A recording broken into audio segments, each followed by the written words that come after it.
sticking with us through the end of the day, and I hope you've gotten something out of this day, because I know it's been a wealth of information. When I think back to what we started with of discussing exchanges, and on through to the operation of registries and the important role they play, information services.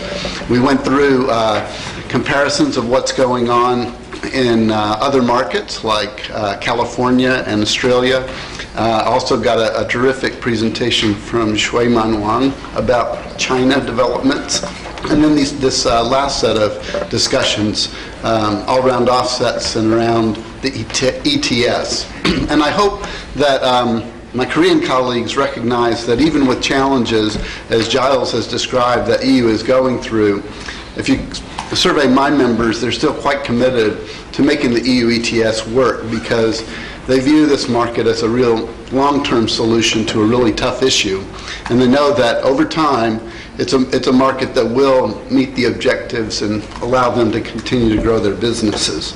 Now, for me, the most important part of the day, or most interesting part, were the breakout sessions, where we got to hear a little more from some of you about how you're looking at the system here. And I wanted to, maybe as part of the close, allow just 2 or 3 highlights from each group, real quick and punchy, from the facilitators, just to give the whole group an array of, or a feeling of what went on. Now, we were under Chatham House rules, so don't quote anyone, but I would like to get some flavor of it. So, I don't know, between Abid and Eric, who would like to present for your group? So Abid will come up. Giles, you want to come up for your group? And David, can I ask you to come up for your group? Julie? And who am I missing? I'm missing Manuel or Andy? Who would like to do it for your group? Andy. Okay. I want just, this is for the whole group. Let us know 2 or 3 things that were lessons or impressive points made in your session. Abid. Okay, so first of all, can I say we had a very interesting discussion. We had representatives of industrials, we had one of the 4 domestic Korean banks, and we had a couple of, Eric and myself, from the traveling crew. And the first point is that the evolution of the market is going to depend critically upon a decision that is made by the ETS Task Force and Ministry of Environment about what kinds of financial instruments will actually be permitted in the program. So that means primarily, will it be a spot market, or will it be a market that allows futures and options and other financial products? And part of that will be reflected in the choice of exchange, KRX or KPX. The second major point is around the startup phase of the market, let's say next year and 2015. All of us in the group, the non-Koreans as well as the Korean representatives, had the same view, that next year we would likely see almost zero market activity. 2015, we would see some slow activity beginning, but it might not happen in a smooth way across the 12 months. It may actually be a very last-minute kind of activity towards the first end of accounting year period. And that reflects a few characteristics of markets, not just Korea, but also what we've seen in other countries, in other regions too. First of all, that the first year of any emission market is all about price discovery. And given that the rules, some of the critical rules, will only be decided quite late next year, it doesn't give the participants too much chance to plan ahead and to execute. Secondly, in Korea, of course, there are many companies that have to make a decision about how they handle the emissions market. Do they do it at a centralized level, at the group, or do they do it at a decentralized level at the company, or even further decentralized at the installations? And we think that based on the experience of the European Union in particular, but also what we began to see in California and Australia, is that companies will prefer to do it at the very decentralized level first. And that reflects discussions also with the Korean participants.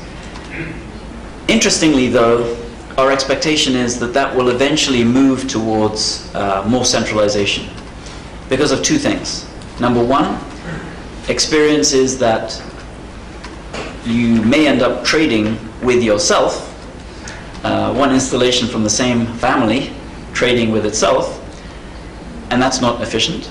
The second thing is that once the senior executives in the Korean companies appreciate that this is actually a variable cost, then it goes to the corporate treasury department and they will manage it in a very centralized manner for the group. But that may take 1 year or 2 years. I think those were the two major points. Thank you.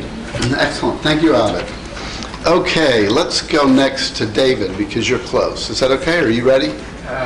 No. Julie, are you ready? Oh, there you are.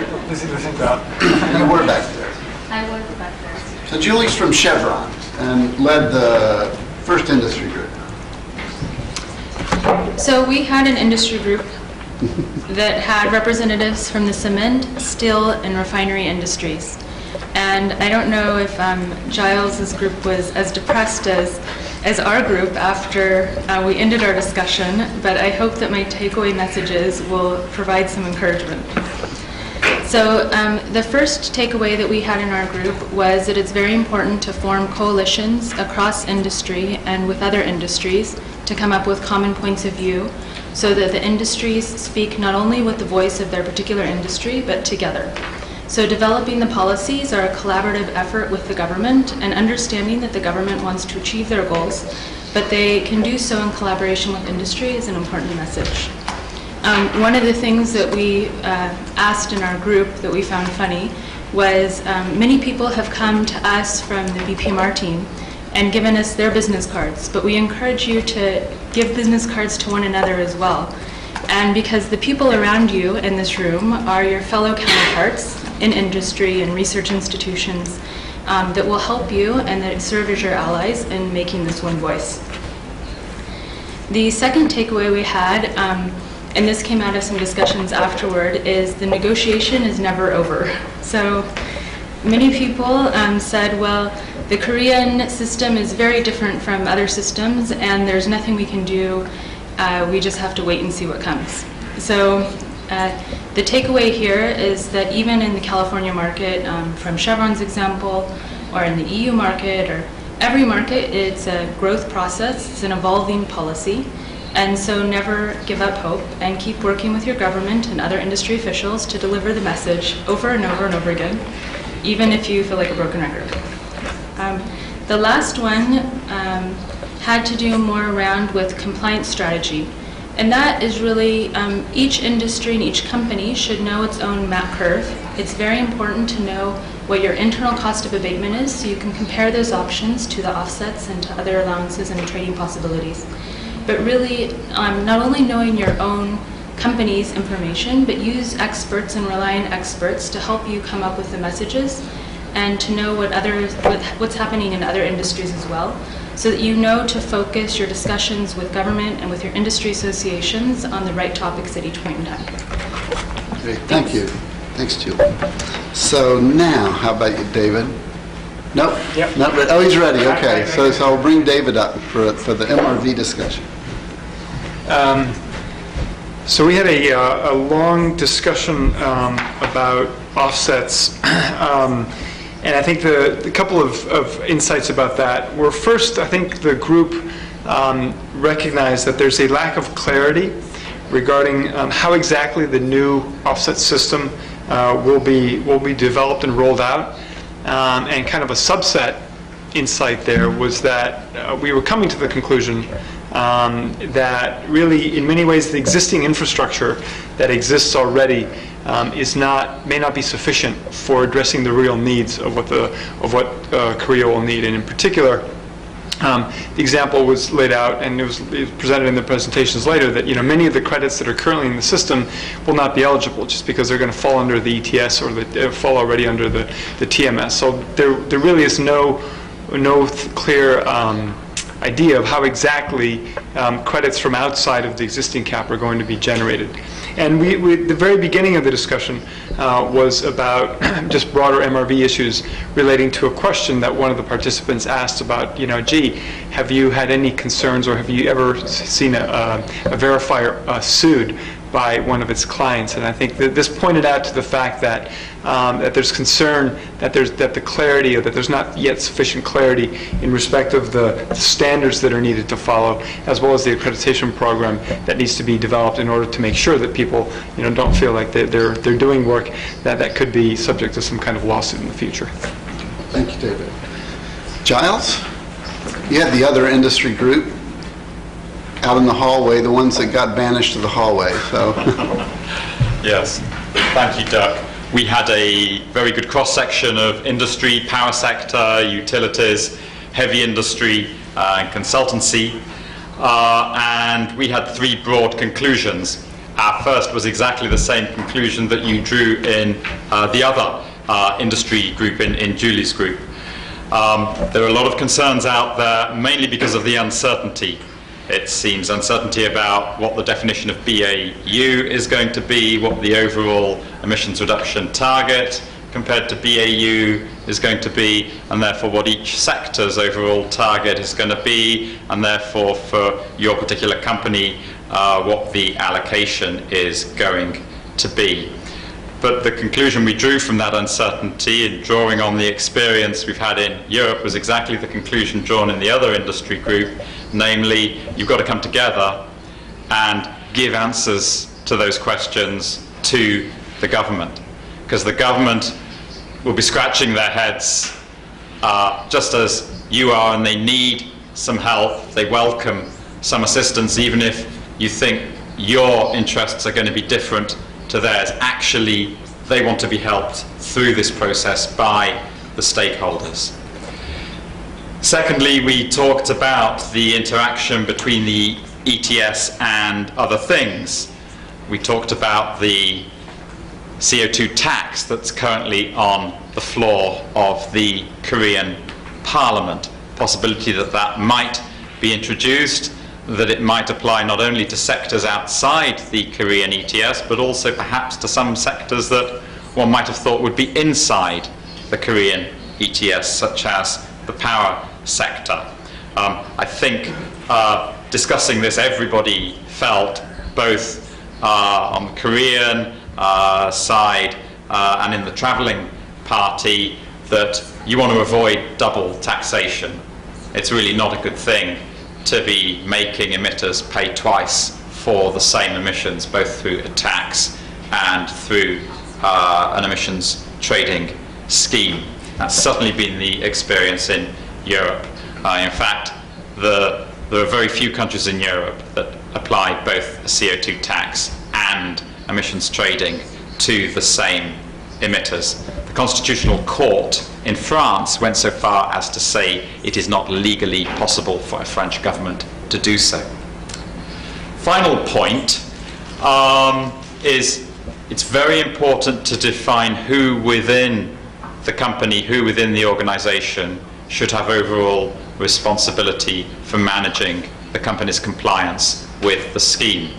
The experience outside of Korea has tended to be that it starts off being the guys dealing with environmental performance, communications, EHS, HES, call it what you will, who are the link people for the authorities, and then perhaps there's been a shift towards the operating and financial people inside companies in Europe. Now, I don't think any of us from companies that are already playing the ETS game would want to give a clear recommendation one way or the other. The key point is it's crucial to coordinate within a company so that everybody knows who is responsible, and if you've got lots of emitting installations within a company, there's some coordination as to how they behave with the system.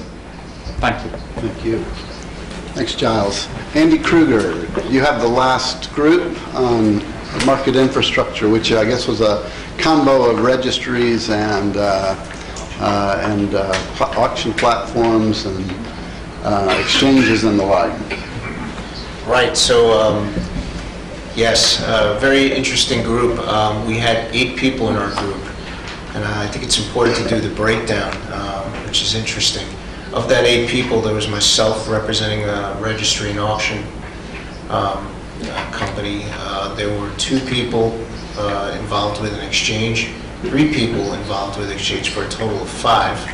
So I've got 2 more left. 1 was from industry and 1 was from government. So the central theme was guided initially by the folks from EEX doing a presentation of their platform and an exchange demonstration as well as an auction demonstration, which absorbed some of the time but also promoted some discussion with regard to how the trades settle, how when I say settle, I mean how does the finance happen, how does the transfer happen, which opened the door with regard to how the registry moves around to ultimately carry the credits both when they're created as well as when they're transferred. And when I say credits broadly, I mean offsets and allowances. So of course offsets are created, allowances are issued. So there's a number of different processes that the registry has to undertake in order to facilitate the overall trading. So we started out in a very broad discussion on exchanges, but ultimately brought it back to the fact that the registry surrounds and incorporates the exchanges themselves in the process, and that there are sometimes OTC transactions that become an issue, which was the very first question that came out from the industrial group. I have a small need. I can't get people to focus on me. What do I do? So there's any number of courses to pursue, but ultimately, sometimes being small means you think out of the box and digress into different areas that work in consortiums. I think it was really interesting what Julie just said about don't forget about your neighbor. There's a need for a little bit of a team effort in the diversity of what each of you do and for whom you work. And I think that was something we realized within our group too. And I'm sort of preaching, but I think it's because there was a lot of discussion that did not involve questions in so much as how things work. And that's the nature of the infrastructure. How does this work? What can we do to make it work? How do we make it seamless? And it's not an easy answer, but it takes time and it takes planning. And one of the things we all agreed on is that there's a solid infrastructure where there's careful thought about how the system will work and there's redundancy. Again, last person of the day, jacket off. I should have my sleeves rolled up and a whole bunch of sweat pouring off of my forehead. Remarkably, you all do not seem to be in that boat, but very composed and patient, I will say. So thank you for your time, from my end certainly. And it's been quite a learning experience for me too, so thank you for that. So how is that for a completely, well, I cheated completely on doing a summary because I made 5 other people do it for me. Wasn't that elegant? Anyway, so at least you don't have to listen to another speech. I do want to say a couple of thank yous, though. First of all, to all of the team from the B-PMR who traveled so far to be here. I know you're all going back with a lot of rich understanding. I've told you a little bit about who AIDA is. We're a company, a group of companies and entities, nonprofits like the VCS, that are the people that help make emission markets work all over the world. So I hope you'll think of us as a resource. You can find us on the web, but we're also interested in what else would be useful for you, for us to do in the future in Korea. So if you have ideas about that, you all know CJ Park. He is our agent here in Korea, has done a terrific job, and I'd like for you to join me in thanking him and the team from CRIX who really helped put all of this together, and to thank Nitin Tanwar, who many of you have met from Climate Connect up here. He came from India for this, and Nitin will be preparing a report of this session that will go out to all of you and be available to others in your companies or other companies that weren't able to come if they're interested in some of the learnings that occurred here. So join me in thanking all of these providers that helped us.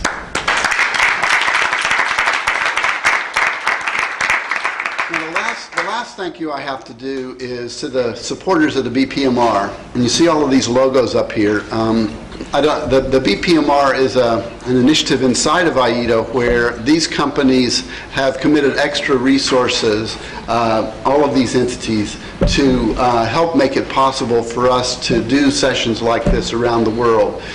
You're the second that we've done, and it was certainly stimulating, I think, for all of us, and I do hope that you enjoyed the sessions, that you met some new people, that you got some good ideas, and that you've got new business contacts out of this that you'll be able to work with in the future. So with that, I'm going to hand it back to you for the final close. Thank you.